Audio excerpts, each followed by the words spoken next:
বলছি দাদা, এখানে কি লক্ষ্মীর ভান্ডার হচ্ছে? হ্যাঁ হচ্ছে, ভেতরে আসুন।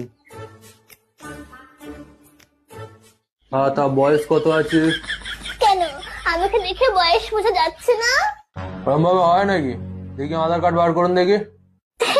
আসলে না, আমি আধার কার্ড নিয়ে বাইরে কোথাও যাই না, কারণ ছবিটা কিরকম পেছনের মতো এসছে, তাই আধার কার্ড আনিনি। তো ভোটার কার্ড দেখি।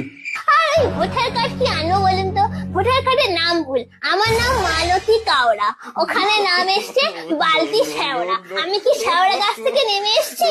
ওই জন্য আমি কিচ্ছু আনিনি, আমি একাই চলে এসছি। তো কিছু যেগুলো আনেননি, আপনি এসছেন কেন? আপনি বাড়ি যান। কিরকম মুখ করছে দেখো। আপনার তো লোকের দুয়ারে দুয়ারে গিয়ে বসা দরকার, এটা দুয়ারে সরকার। দুয়ারে না বসে স্কুলে স্কুলে বসছেন, তাহলে তো স্কুলের সরকার বলতে পারে। যত সব বেশি বলছি।